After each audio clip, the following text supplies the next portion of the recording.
welcome back to Super Tuesday Recap. This is your host, Chris, and we have D-Palm on the line. We're here to talk The Flash. This is season 4, episode 22, Think Fast. Devoe assaults...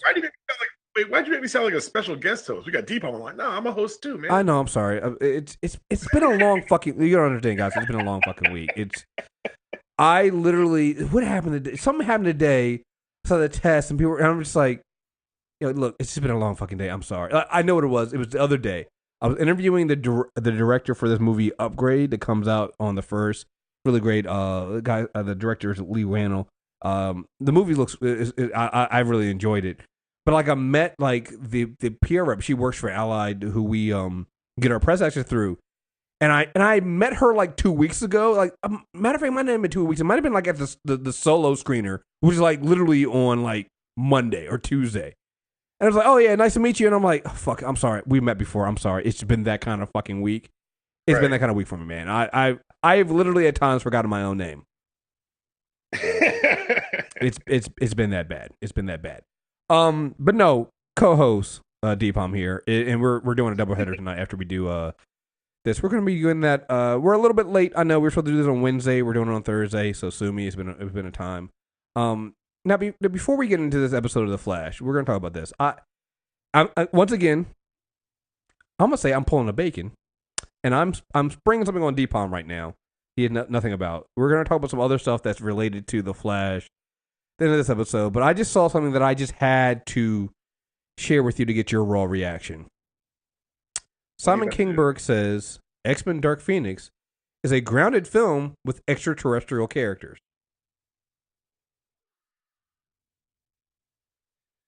D-Palm. Okay, so I saw that blurbs at some point earlier, and I literally Westworlded it. It looked like nothing to me.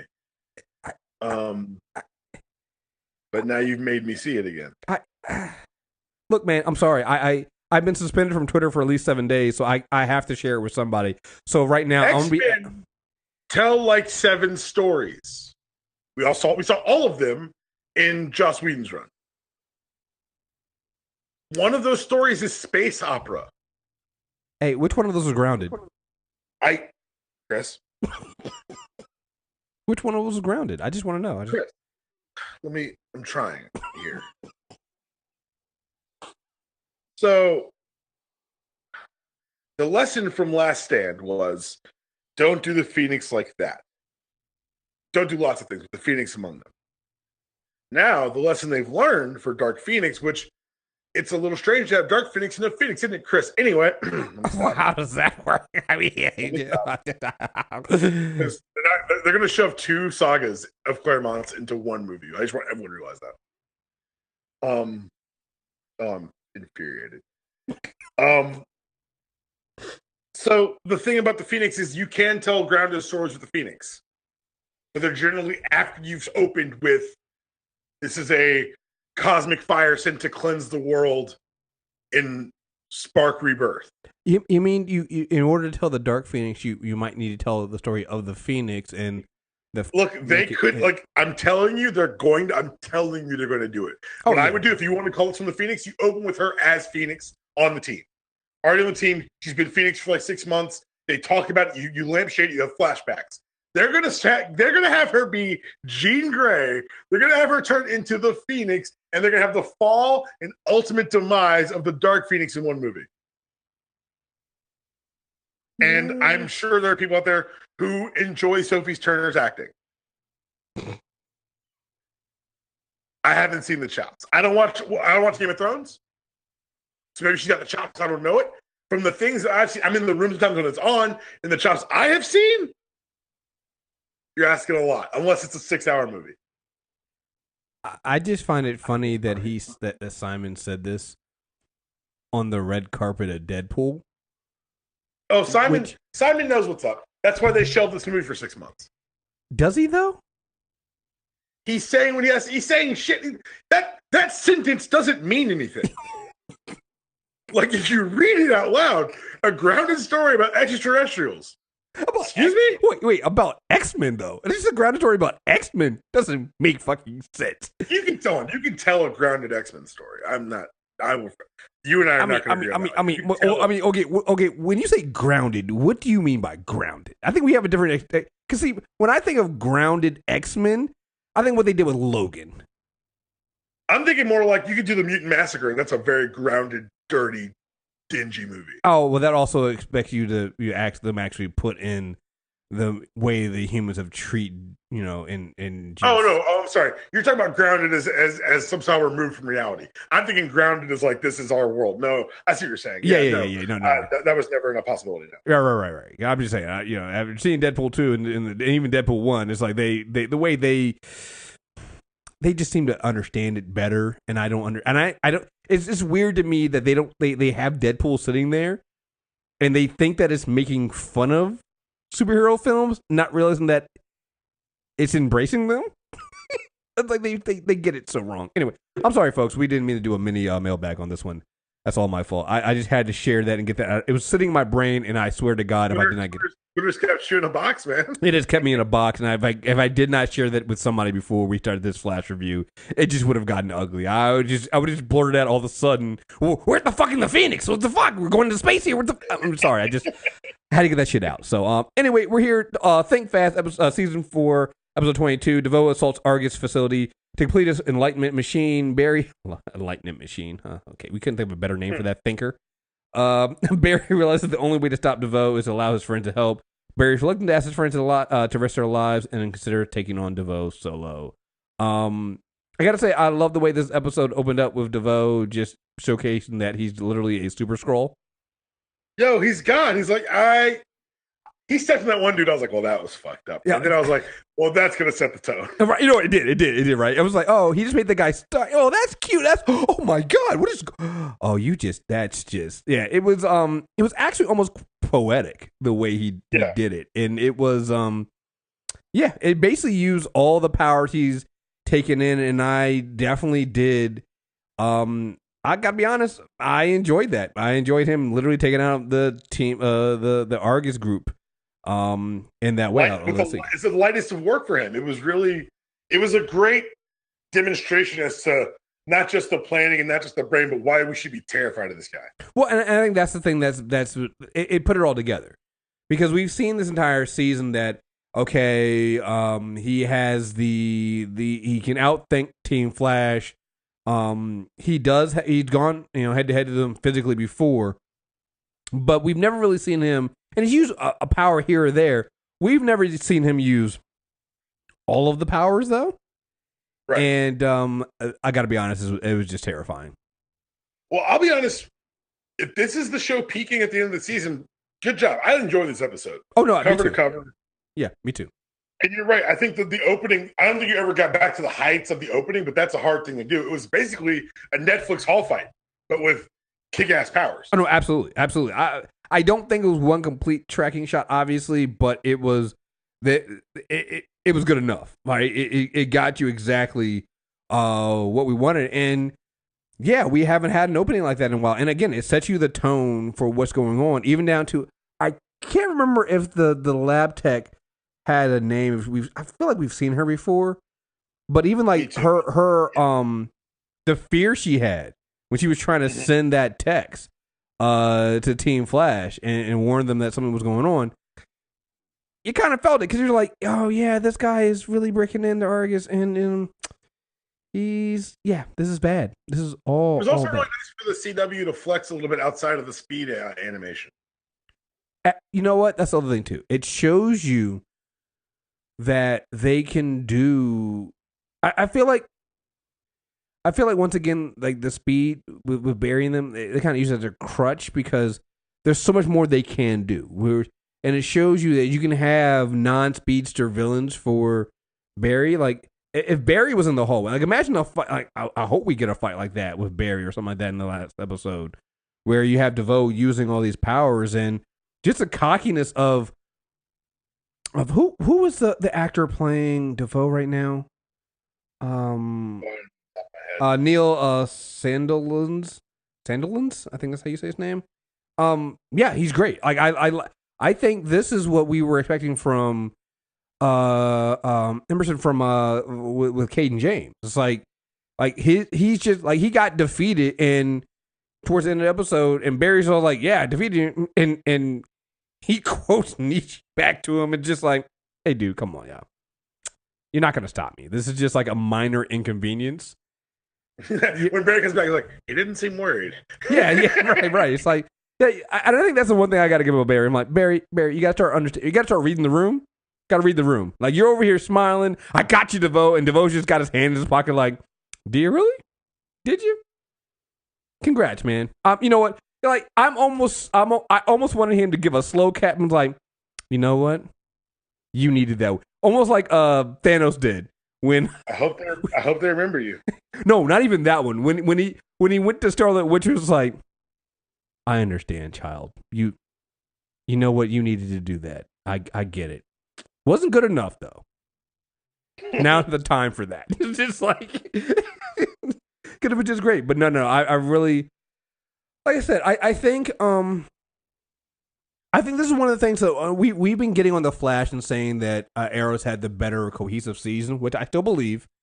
But I will say, when it comes to the villain, I think because we consistently have had Devoe here, and while they did change him up by having him change bodies for a while there, so we lost the actor for a little bit, it still felt like it's been consistent. It's not like I'm getting to the end and I'm like with Diaz, I'm like, I kind of don't care about Diaz right now. And even Diaz's plan is like, well, Diaz, you could have just killed him before. Where you kind of understand with Devoe, he's just kind of completely lost touch with humanity, and he's so devoid of emotion. And when actually at this point, he's attacking emotion. He flat out says it to Barry. He's just like, love is a weakness, emotion is a weakness, and all that stuff is what leads to betrayal and leads to all that stuff and all these things going wrong. And so we've seen Devoe grow over this season for this. So I actually do believe that while I think that I've been more on the side of Arrow for being the season, I think Flash will be able to finish a little bit stronger than Arrow was, because I do kind of I'm more interested in the villain and what they do here. They've by giving us so much time with Devoe this season, I think it allowed us to give a shit. Right.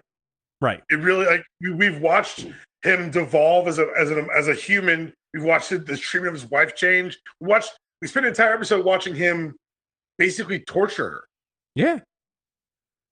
Yeah. Like, we're invested. They've put the time into asking you to be invested in the villain. They put the time into asking you to be invested in the thing they're trying to sell here, which is the emotion. Which is why I love the moment where Cisco and Barry finally have it out. Oh, dude, save that moment. That was the one that really, like, I thought the episode was great, was fine, but that was the moment where I was like, hey, this is a really good episode because it all mattered. Yeah, I was like, thank you, Cisco, for finally calling out Barry on his self-loathing.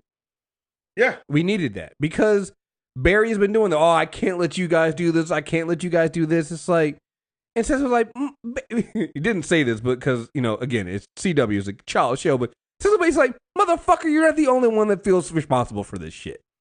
Right. We brought you back. We did this. We brought you back. We caused the bus metas. We did this. We were all in this together. It's not just you. You don't get to sit there and act like and take the weight of the world on yourself as if we had no part of it. Like, basically, motherfucker, we're adults.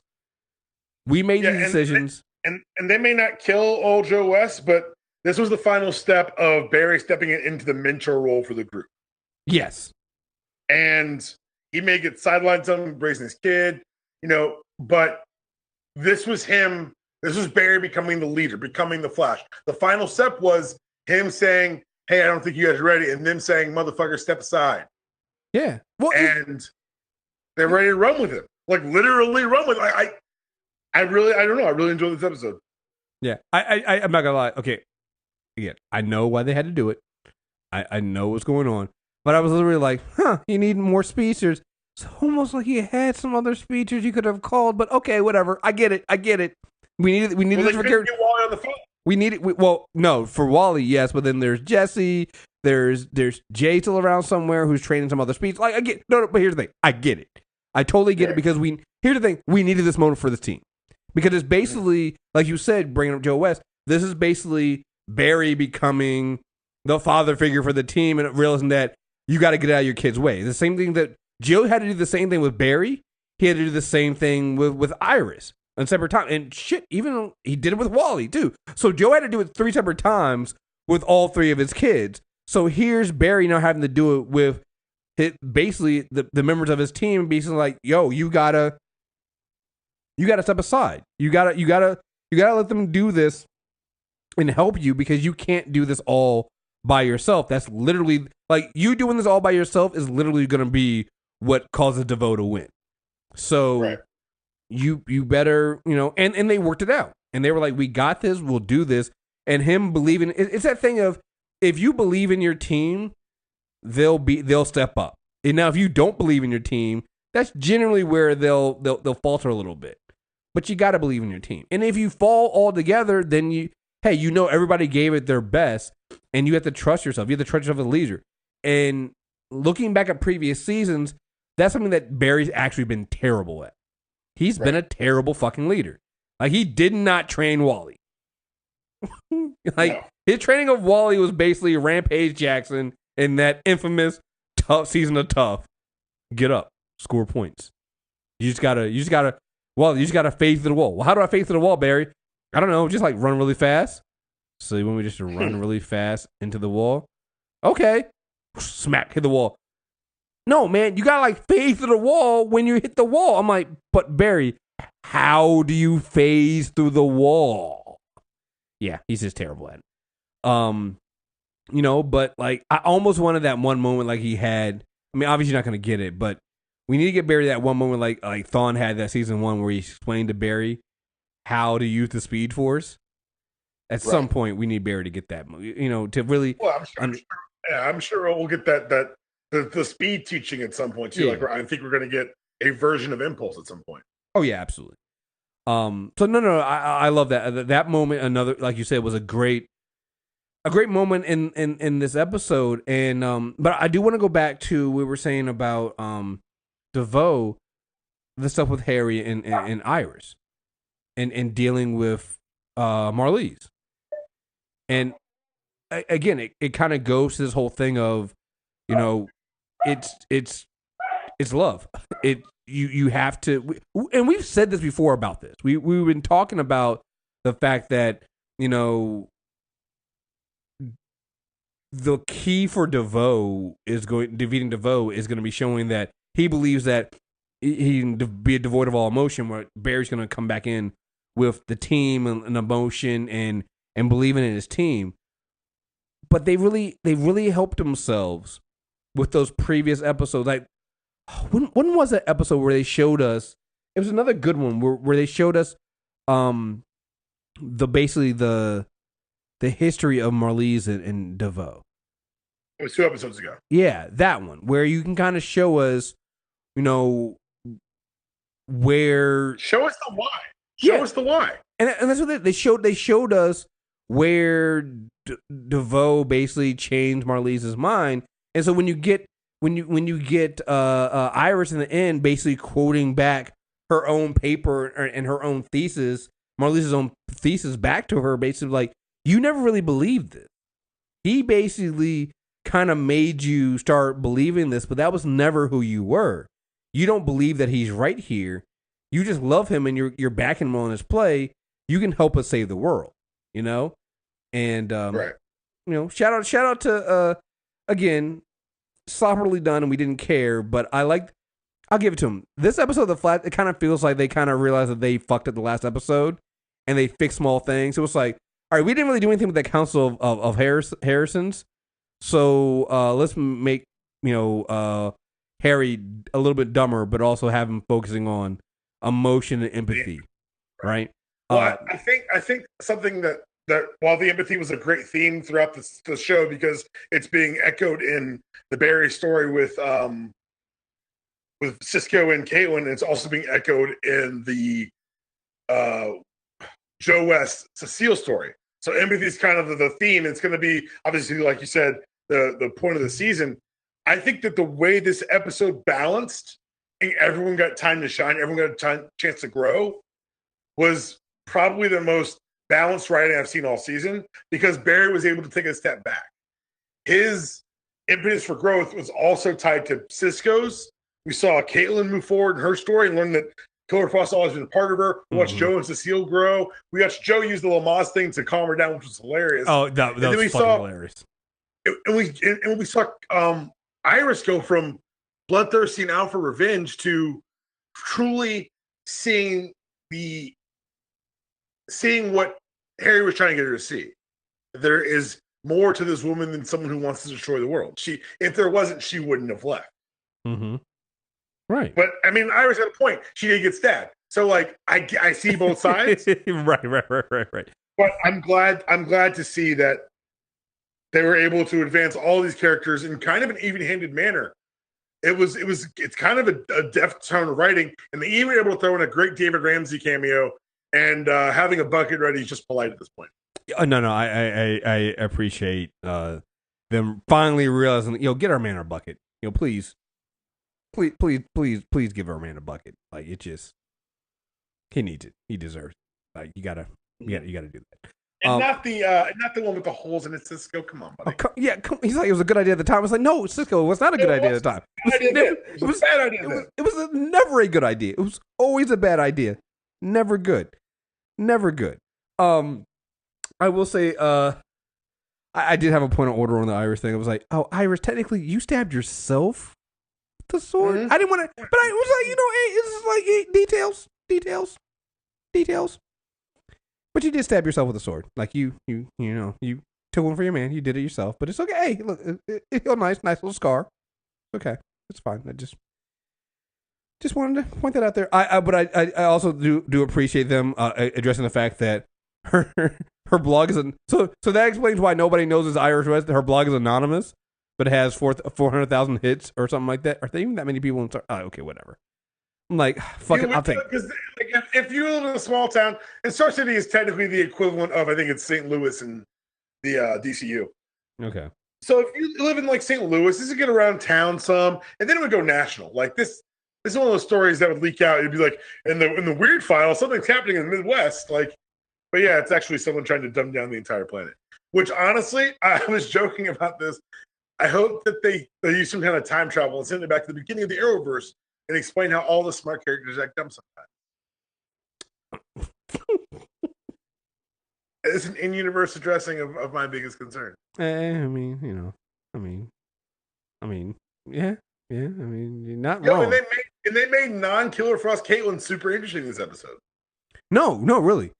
I mean, well, so we're gonna believe that her dad is responsible for helping her hide, either her dad or her mom, responsible for hiding that personality of Killer Frost, aren't we? Mm-hmm. That's what we're gonna go with, which I'm fine with. Because remember when Killer Frost first came out last season, I believe, she had she went to her mom, and and her mom gave her the cuffs to suppress it and things like that. So I think there's a lot more there. So like you said, made her super interesting, and I'm very interested to see what goes on, because now you also got, there's two things with that. One, it makes it super interesting. Two, it means that she was a meta well before the particle accelerator, which is also very, very, very interesting. So how did that happen? And very interesting. I did have this in my notes, and again, I get this. I like this episode. This is just me throwing these things out there. If only we knew of a superhero or heroine who could fly into space and was indestructible and could destroy satellites. Yeah, but then why have shows? I know. Hey, look. I get it. I just had to say it. I mean, maybe Hey, look. I know she's busy right now. Maybe ask her if her cousin's around. I'm just had to throw it out there. Just to that point. I've just it just came to my mind. The next season, just Barry eating cookies for 22 episodes and calling Kara. I mean, yeah. Like they like each of their own shows. Like that would be cool. Like each show is basically that hero sitting on the couch that episode, calling the other heroes to come in and solve their problems. And the entire season is nobody calling Oliver. Well, yeah. By the way, great gag with Harry. We know where Marie's is. Apartment 4. No, damn it. Dumb Harry's kind of fun. Not gonna lie. Yeah, Dumb Harry can be kind of fun. Let's see what I have here. Oh wait, no, I love this part because it's definitely something from the comics. The whole sharing the speed and extra speed force. I love that aspect of them throwing this in there. It's something you and I have talked about because one thing about Barry is that he hated running alone. Absolutely, yes. And being able to bring his friends, even for like less than a second, it shows like very visually he physically can't do this by himself, and he shouldn't have to. Right. Diggle, I hate you. Yeah. Just at this point, you better. At this point, like give Diggle like some knocks, some motion sickness medicine or something before you bring him Barry. Just, I'm sorry. Well, he got back so fast, it doesn't feel like he's having a conversation with Diggle. Like, I'm going to take you now. Right. It's kind of a run and grab and just kind of leave and like he really does. Barry really does stay kidnapping the black man on this show, and it's yeah. Just saying. I think Barry at least is smart enough to know he got to kidnap Diggle and not Lila, because that would just be all kinds of wrong. Cecile with the sword is hilarious. Like, yeah, and we do know that's going to be part of the solution of this, right? The fact that Cecile can now take on, she can actually now get into the minds of the people. That's going to definitely be something that's important. So that's going to be something that's going to come up next episode. Let's see. There's always a meta. I think that was basically it. Oh, I did want to know this, 'cause, again, we already brought the whole thing about Barry's basically self-loathing and things like that. And I know some people are going to be like, oh, yeah, Barry needs to get over that. I will say this. Look, we're going to get this part where Barry's, feeling this way, but I think this is also a defining part of Flashes. Because they're so fucking fast that, and a little less Barry. I think Barry gets into, I guess the Barry now in the comics is still kind of a little weird with this, but I think that self-loathing and self-doubt is always partly there. And so, and always wanted to do it themselves and not be a burden. Well, especially because literally, Ralph died doing what he said. Right. So, I appreciate them going this route. I know from us on the outside, it kind of looks bad, but like if you were in that position, like I think I don't think it looks bad at all. It makes perfect sense to me. Well, yeah, you got to think about it. They've been going. Love the gag from the therapist, basically going, for your friends, I charge $quarter hour. Smart lady. Yeah, no, very very smart lady. But yeah, but yeah, no, I think it's important. I think that, like you said, we're seeing. I think, again, because these shows don't do a good job, and this goes across the board. I think because these shows don't do a good job of. I don't think they write for the full 22 as tightly as they should. I think sometimes what you get is what I can only think of as basically the leaking of what should be an emotional resonance. And I think that if this was a tighter season, we'd really understand the emotional shit that Barry and them's going through. Like, again, we hate bringing up Agent of S.H.I.E.L.D., but we get the emotional shit that's going on with the team right now. I think also we're talking about very different shows and like even structurally the way they're put together. I think here the issue, and I'm going to keep coming back to it because I might do a rewatch this summer, but the breaks were just so jarring. No, they were. They killed it. What happens is they kill the momentum you have when you have them like, okay, Ralph dies, or like, I think there was a break right after I can't remember her name, but the fiddler. When she dies, I think there was like a break right after that. So, But that was an emotional episode for Ralph. So then we take a break and then we come back and you've lost the weight of that. So when you're coming back and you've been watching other shows or you forgot what happened because you had a break, you see Ralph acting the way he's acting and you don't put two and two together because you've literally been disconnected from what happened before. And I completely agree with you. I think this season will rewatch a lot better than it did live because of the breaks. And be perfectly honest with you, I think this is going to wait. I'll say this. Do you have anything else you want to say about this episode? No, I'm good. All right, because this is going to go. So we got the schedule for CW next year, and yeah, I think this looks bad because it's front loading everything back again. So Supergirl's going to be on Sundays.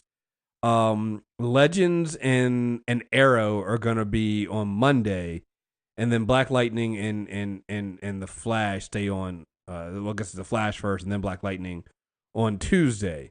So they're moving everything again, and I saw somebody say something. I think this makes sense that I don't think CW gives a shit anymore about live ratings that much. No, they don't. Because why would they? Why would they? And two, you move around your shows too much. I think they really do care. I think they really do have a nice, sweet deal with Netflix, which is why these shows pop up on Netflix so plus soon. 7 going live is incredible. Yeah, and so these shows go up on Netflix, like a week after the season ends, and so 6 days, I think. Yeah, so they have a sweet deal with Netflix. So I think that they don't really give a shit about that. So I think what's going to happen next year is, and I'll sit down with the entire team.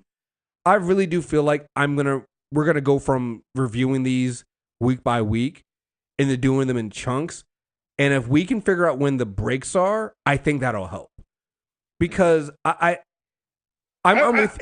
talk about it because I still like doing week by week. Some of these we're not going to be able to do week by week. We're going to die. Oh no! I want to keep the days the same though. Oh no! You say we mean the days the same. We just record Arrow on Sunday still. Oh no! You're right. You're right on that one. I'm talking about doing them in turn. Like we'll do 3 episodes of Arrow at a time or something like that. That's what I mean. So it's not like we'll see. We'll figure it out. We'll figure it out. Because I just think that I think that these breaks really don't help the show. And I think, like I said, we'll figure it out. But I really do. I don't know. I feel like it'll be more enjoyable if we group some of these. It's like when we did The Gifted. I enjoyed the way we did The Gifted because it's like, and I think Gifted was written a little bit better and had a shorter season. But you could put 3 episodes together and see where they were going with an arc. And so if there was a bad episode, you can kind of almost it didn't matter as much because you got to see where they were going. Like for instance, last week I think we were kind of down the episode.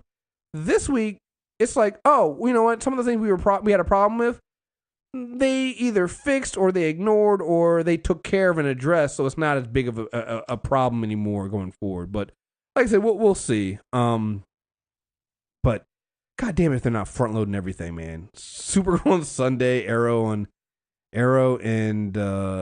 Legend of Tomorrow. Yeah. But hey, we'll see. You got anything else you want to say, man? Is there anything in the news? So look, we got a mailbag coming in 2 weeks, so we'll save any. Oh no, there is something else. Fuck it, we'll do it now. Speaking of the Arrowverse, crossover next year. They're bringing in Batwoman. Any thoughts? Fingers crossed. I think that's fair. Just do Batman at this point. No. You could. This Bat and Bargo thing's being fucking ridiculous. Apparently, they're not letting him see the J word on Gotham. And Cameron Monaghan was doing an interview on a podcast I listened to, and he said that they could not dye his hair green. They had to dye a different color because it's too tied to the Joker. I'm like, either let them do the show or don't. Well, I mean, I don't understand. One, I'm glad there's only coming back. There's going to be the final fucking season. I'm not talking about Gotham in general. I'm talking about the Bat embargo where they're saying only certain things can be used in the movies. Oh.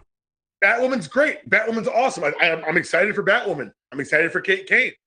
I'm excited for Kate and Sarah. I'm excited for Kate to possibly be an alternate version of Sarah. Oh God.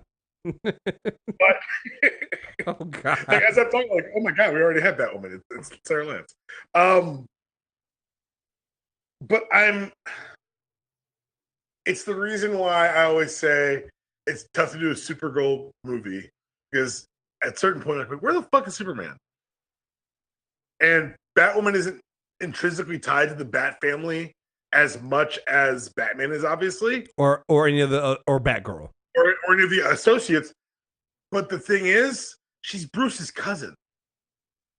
It's well, so it's like, no matter. But Bruce, we know Bruce Wayne exists, and that's we heard all of her name dropping. Well, and again, maybe they'll do something like they did with Supergirl, where they brought in Superman for those. They actually brought him for a couple more episodes than that. Those two they did. Maybe they'll do something like that, because I just feel like, and again, they're not giving her. They're not like giving her own show. So maybe, I don't know. I just feel like, I just hope they don't try to avoid it too much, because then it becomes obvious, right? Then it becomes a pain if you try to avoid it too much, and it's like, why are you doing this? And it doesn't help that you have all this other stuff going on. So you're bringing in the 5th season of Gotham, this fucking Alfred fucking prequel, which I'm sorry, do not ask us if we're watching or reviewing that. And you guys know me. You know I will try to give anything a chance. I am telling you, fuck no. Do not. I'm so excited to watch him talk over this over the next 3 years. I am not. I refuse. Really excited to watch him. I will not. Ask me how many episodes of Krypton I've watched. Krypton apparently is good. Huh? Wait until the next season. I'm being told it's good. I say, cool, I will check it when it's streaming. Same here. I have been hurt too much. I have been wrong too many times. I cannot be hurt again. I'm sorry. I will wait. And not to mention, now that I'm hearing it's good, now you know what my other problem is? It's like the sci-fi keeps canceling all the shows I like think are good. So I'm like, fuck them. So now I don't want to. Now I know once I start watching it, then they'll fucking cancel it, and now I'm going to be fucking screwed. So no. The only way I can protect myself. So anyway, folks, we were all over the place with this episode. But no, this was a great episode. I did like this. Oh, we did have an email. Let me read that before I forget. Let's see here. Tamika says, I love this last episode. It got back to its roots. Season 1 roots and Season 2 roots. The original team is back and it feels so good. The writing of Iris is so much better in this episode. She should absolutely be investigating Linda Hero's cook. I love the scene of Harry pulling her back from the fray between Cisco and Barry. I don't know why the rating has been so inconsistent this season. I hope it gets better next season because the show has so much potential.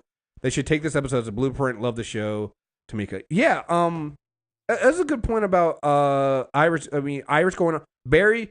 So it shows you that, you know, and I think it kind of goes with the theme we're saying about Barry letting people, you know, do their own things and trusting them. Barry, it was very mature and very, you know, surprising that Barry was basically like, here's our last breach thing. Go find Marlize and bring her back. I'm gonna go and take Cisco and Caitlin and do this other thing. And he trusted, you know, that Iris would be okay to do that. You know, knowing that she's going after the wife of the woman who, air quote, stabbed her in the chest before. A stabbing occurred. We know that for a fact. Yeah. Hey, look, I'm not saying she wasn't stabbed. I'm just saying she might have leaned into it on purpose to show how badass she was. It was a badass move, Iris. I'm just saying you did it yourself. But anyway, the only question I have about the judgment and what Iris displayed and what Barry displayed in that is, maybe don't let the guy who trips over chairs go with you carrying the gun. Yeah. Only critique I have of that. That's the only quick. That's fair. Everything else I'm just saying you had to move chairs. You had to move chairs to the way of Harry. So I'm just saying. You're not wrong. I'm just saying. So anyway, thank you guys very much for listening. Again, we have the mailbag coming up in 2 weeks. So mailbag@mtrnetwork.net. Send in your emails. Again, if you're trying to find me on Twitter, I just won't be able to respond because I'm suspended right now. I've been put in a little box because apparently I pissed off or made one of these special Snowflake Comic Gate people really upset, and though they ran and told mommy, aka Twitter, And I refuse to delete the tweet right now, so me and Twitter are on a standoff. So we'll see what happens. I should be back in a week. Free Chris. Free Chris. Free Chris. Anyway, folks, thank you guys very much for listening. Until next time, we're out of here. Peace.